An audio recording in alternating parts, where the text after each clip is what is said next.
Bagaimana sebenarnya peluang Joko Widodo masuk dalam bursa Ketua Umum Partai Golkar dan meski diakui dekat dengan Partai Golkar, jika memang benar jadi bergabung apa yang akan jadi posisi tawar politik Jokowi dengan posisi itu? Kita akan bahas bersama Wakil Ketua Umum Partai Golkar Ahmad Doli Kurnia, bergabung juga Ujang Komarudin, dosen ilmu politik Universitas Al-Azhar Indonesia. Selamat sore Bang Doli, selamat sore Kang Ujang.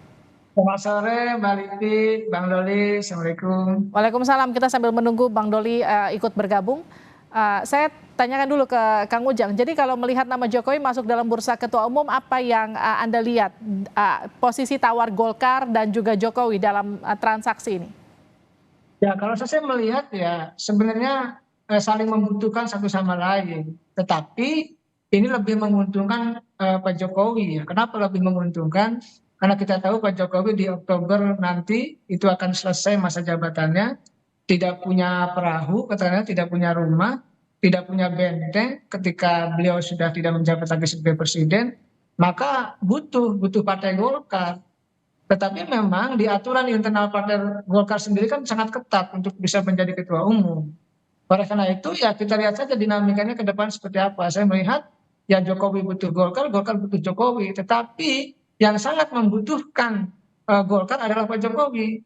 Kalau Golkar sih ke depan tidak terlalu butuh pada Pak Jokowi ya. Kenapa? Walaupun dekat gitu ya, walaupun sampai hari ini masih satu keluarga katakanlah dengan Pak Jokowi. Karena saya tahu Golkar itu menjadi jangkar ya pemerintahan Pak Jokowi dan selalu loyal kepada Pak Jokowi. Tetapi ketika Pak Jokowi tidak jadi presiden di Oktober 2024 nanti, ya Golkar sih punya apa namanya punya skema sendiri, punya permainannya sendiri Oke, tanpa melibatkan Pak Jokowi begitu. Ke depan saya lihat begitu, Mbak. baik, saya ke Bang Doli. Bang Doli, jadi kalau nama Pak Jokowi masuk dalam bursa ketua umum Partai Golkar, ini betul murni usulan internal atau ini usulannya Pak Erlangga? Saya justru baru tahu ini dan agak mengejutkan juga kalau tiba-tiba kemudian ada rumors bahwa Pak Jokowi mau jadi ketua umum Partai Golkar. Ya, kalau dalam 2 minggu terakhir ke belakang ini kan yang disebut-sebut itu adalah Pak Jokowi ingin bergabung dengan Partai Golkar gitu. Jadi belum selesai urusan bergabung ini tiba-tiba dibuat isu baru. Saya nggak tahu isunya dari mana ya. Tapi begini ya, pertama saya menjelaskan bahwa ya apa ya, semakin kesini sebetulnya semakin banyak isu-isu yang ya setidaknya mau memojokkan Pak Jokowi ya, atau membenturkan Pak Jokowi dengan siapa saja ya, mulai dari soal isu kecurangan, isu macam-macam. Nah sekarang yang dibenturkan dengan Golkar nih kira-kira. Nah tapi kalau misalnya ya, saya berkali-kali mengatakan apakah Golkar bersedia atau bagaimana pandangan Golkar kalau Pak Jokowi ingin bergabung dengan Partai Golkar. Kalau kami di Partai Golkar, partai ini partai yang terbuka. Ya, jadi saya sering mengatakan jangankan seorang presiden, seorang warga negara biasa saja ya, kalau ingin bergabung sama merasa aspirasinya dengan Golkar, perjuangannya sama, kami dengan senang hati menerima dengan terbuka ya, dengan tangan yang lebar, apalagi seorang presiden gitu. Nah, tapi kan kembali kepada Pak Jokowinya sendiri, karena sampai sekarang kita tahu dan semua orang tahu bahwa Pak Jokowi ini belum pernah menyatakan keluar atau tidak lagi menjadi kader PDI Perjuangan ya, baik dulu dari PDI Perjuangannya maupun dari Pak Jokowinya sendiri. Nah, tentu saya kira ini kan harus kita hargai juga posisi seperti itu. Tapi kalaupun kemudian Pak Jokowi mau berpindah, berlabuh ke partai mana saja pada Partai Golkar menerima dengan senang hati. Nah, soal posisi ya, nah partai ini partai yang sekarang bisa disebut partai tertua. Kami 2024 ini ya berumur 60 tahun ya. Kami besar dengan mekanisme yang kami bangun sendiri ya, ada aturan-aturan yang berdasarkan konsensus gitu. Nah, kalau untuk menjadi posisi tertentu apalagi ketua umum itu ada mekanismenya sendiri, ada aturannya sendiri yang itu aturan sudah sejak lama disusun gitu ya, dan sampai sekarang masih berlaku, dan itu semuanya berdasarkan setiap munas itu kan direview kembali ya. Oke. Nah reviewnya itu dengan kesepakatan dengan konsensus. Nah, jadi kalaupun misalnya apa namanya ada perubahan-perubahan, nah itu mekanismenya sudah diatur dan cukup panjang, melibatkan semua stakeholder dari Partai Golkar, kira-kira begitu. Artinya gini, Bang Doli, Anda mau katakan secara tidak langsung seperti ini kurang lebih. Oke, kalau mau jadi anggota Partai Golkar, tapi kalau mau jadi ketua umum nggak bisa langsung karena ada ADART yang nanti akan ditabrak begitu. Begitu kurang lebih. Saya nggak tahu isunya dari mana itu Pak Jokowi mau jadi ketua umum, karena saya baru tahu bahwa baru hari ini ada media yang mengundang bicara tentang soal isu Pak Jokowi jadi ketua umum. Jadi saya belum sampai pada pembicaraan soal mekanisme di internal. Yang kita harus klarifikasi dulu, ini isunya jangan kemudian menjadi isu yang liar, ya, kemudian menabrak sana kemari, termasuk menabrak Golkar, menghadap-hadapkan Golkar dengan Pak Jokowi yang selama ini hubungannya cukup baik, kira-kira begitu. Jadi memang kalau saya ke Kang Ujang, isu ini kalau tadi kata Bang Doli, mungkin saja ini akan menabrak-nabrakan antara Partai Golkar dan juga Pak Jokowi. Mungkinkah itu terjadi? Ya saya melihat sudah saya analisa jauh-jauh hari kan bahwa Pak Jokowi nyaman dengan Partai Golkar, tidak lebih nyaman dengan partai-partai lain tidak, tapi Golkar sudah seperti rumah sendiri. Tetapi kalau misalkan Pak Jokowi punya skema ingin misalkan masuk menjadi kader Golkar, ya tentu Golkar sebagai partai yang inklusif ya pasti akan terbuka dengan itu seperti yang disampaikan oleh Bang Doli. Tetapi yang menjadi rumit adalah ketika misalkan suatu saat Pak Jokowi punya keinginan menjadi ketua umum, kan itu menjadi rumit, menjadi persoalan bagi Partai Golkar. Tapi saya ingin mengatakan kita harus jaga Partai Golkar ya dengan segala kekuatan apapun. Dan Golkar punya tradisi untuk menjaga budaya meritokrasi gitu. Misalkan kemarin kita tahu bahwa ada isu Munaslup ya yang katakanlah Pak Luhut akan mengambil Partai Golkar ketika sebelum pemilu. Itu kan lalu kader-kader Golkar, petinggi-petinggi Golkar, senior-senior Golkar kumpul melawan itu semua. Akhirnya kan tidak jadi. Dan itu bagus dalam konteks menjaga marwah partai gitu. Agar partai ini atau Partai Golkar itu menjadi partai yang memang bukan hanya besar ya, tetapi memang dijaga marwahnya itu. Nah, dalam konteks kerumitan ke depan itu, kalau saya baca ya terlepas nanti Pak Jokowi punya keinginan atau tidak, ini kan awal-awalnya kan bocoran-bocoran dari teman-teman media yang sangat santer mendorong-dorong Pak Jokowi katakanlah untuk bisa masuk ke Golkar atau ingin menjadi ketua umum Partai Golkar. Ya saya melihatnya kerumitannya akan panjang kalau Pak Jokowi punya keinginan karena akan berbenturan dengan ADART yang sudah ada di Partai Golkar. Kan nggak mungkin ADART di simsalabim dirubah tahu-tahu mengakomodasi Pak Jokowi. Saya rasa Partai Golkar sudah sangat kuat, sangat dewasa, senior-seniornya juga tokoh-tokohnya juga banyak-banyak dan besar, dan tentu sangat arif dalam melihat ini begitu. Tapi kalau kata Pak Erlangga faktor kedekatan Jokowi rapat dengan Golkar, bahasanya Pak Erlangga tuh rapat dengan Golkar, itu bahkan di setiap iklan Golkar konon katanya ada juga sosok Pak Jokowi di sana. Bagaimana melihat itu? Ya, itu kan memang begini, yang dijual oleh Partai Golkar itu kan memang salah satunya Pak Jokowi ya. Karena kan gini, kalau ingin menjadi ketua umum Partai Golkar itu kan salah satu, kalau saya katakan syarat yang tidak tertulis, itu kan harus mendapatkan restu RI 1, mendapatkan restu presiden. Nah dalam konteks itu saya melihat kalau Pak Jokowi dekat sangat dengan Partai Golkar, selama ini dekat. Dan Golkar sangat loyal hingga saat ini. Dan yang dijual oleh Golkar ya Pak Jokowi.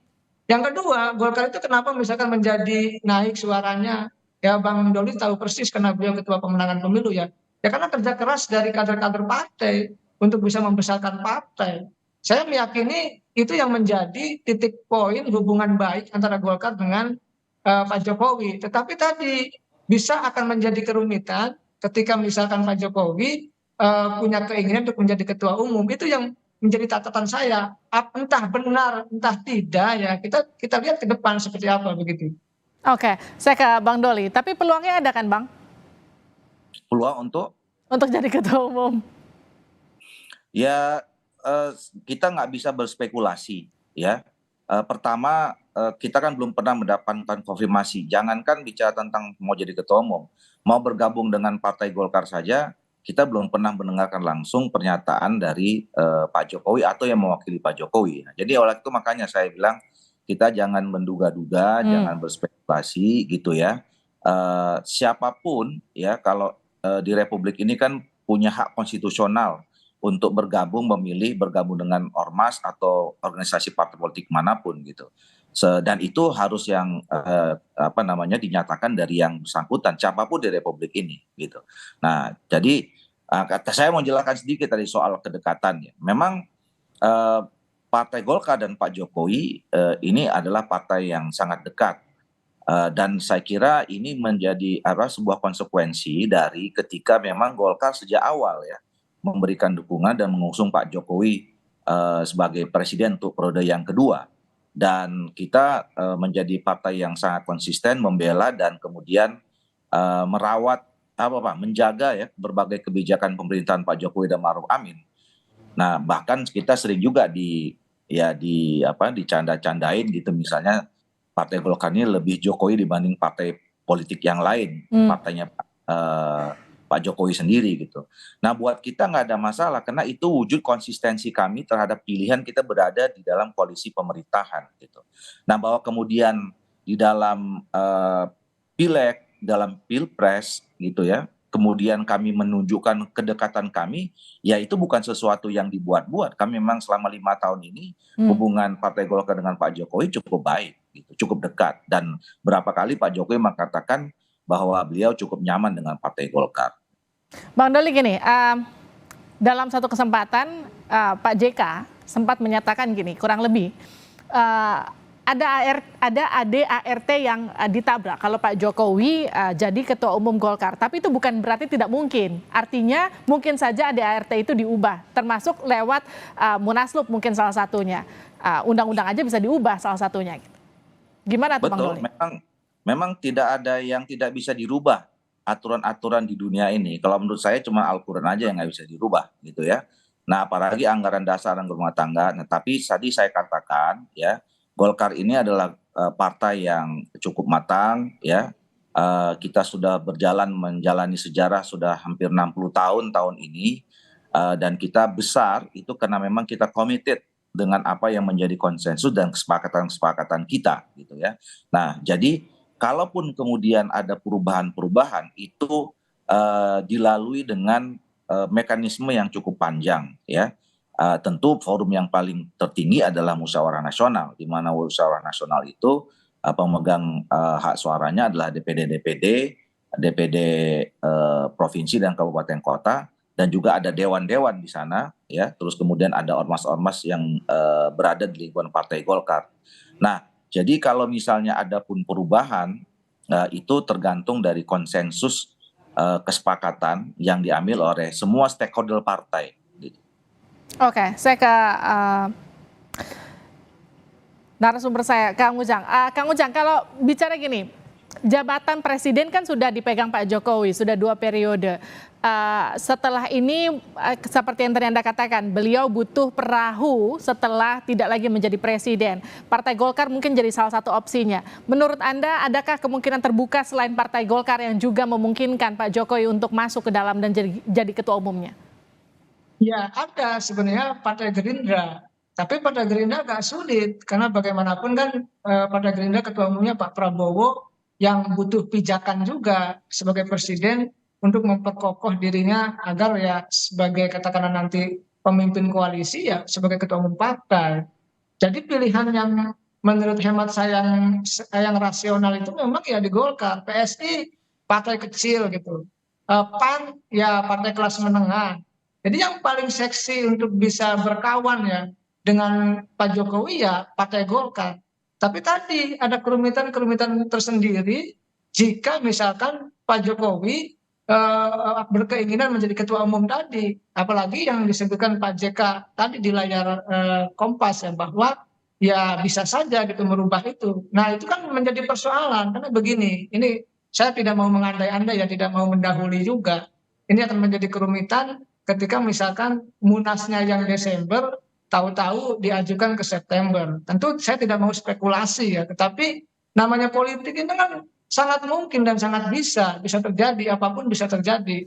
Oleh karena itu ya kita mendorong tetap Golkar untuk bisa munas di bulan Desember. Tidak ada pengajuan istilah munaslup dan sebagainya, karena bagaimanapun bukan persoalan Jokowinya, bukan. Kita menjaga Golkarnya, kita menjaga demokrasinya, kita menjaga bangsanya. Karena bagaimanapun Golkar ini aset Republik ini, aset bangsa yang harus kita jaga ya, bukan untuk kepentingan, mohon maaf ya, siapapun. Lalu Golkar dalam tanda petik saya menganggap ya dibajak untuk kepentingan tertentu. Tentu ini tidak bagus dalam konteks demokrasi yang sehat begitu, Mbak Lili. Tapi ada nggak hubungannya antara Jokowi yang diisukan akan masuk Golkar, diisukan dicalonkan masuk bursa ketua umumnya, kemudian dengan mengamankan posisi Gibran? Ya, ada beberapa skema ya. Saya sih tetap skema ini sekali lagi ya, skema spekulatif ya. Ini analisa saya.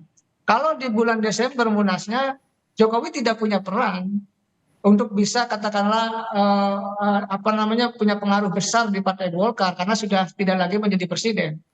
Ya paling-paling kalau bahasa saya, bahasa sederhananya, ya meminta tolong kepada presiden terpilih Pak Prabowo untuk bisa katakanlah meminta restu untuk menjadi ketua umum Partai Golkar. Tetapi itu menjadi kerumitan sendiri karena sudah tidak menjadi presiden lagi. Nah yang kedua skemanya adalah skema tadi memajukan, kan ada isu-isu tuh, nggak tahu isu benar atau tidak, yang mudah-mudahan tidak benar begitu.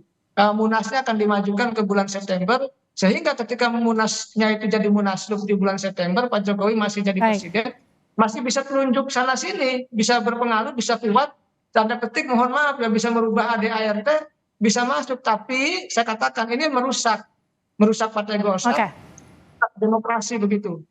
Baik, terima kasih Kang Ujang, terima kasih juga Bang Doli sudah bergabung di Sapa Indonesia Malam. Kita tunggu apakah munasnya betul maju ke September ataukah tetap di Desember, atau seperti apa perkembangannya minggu depan atau besok. Nanti kita akan berbincang lagi soal ini. Siap, terima kasih. Terima kasih Bang Doli, terima kasih Kang Ujang.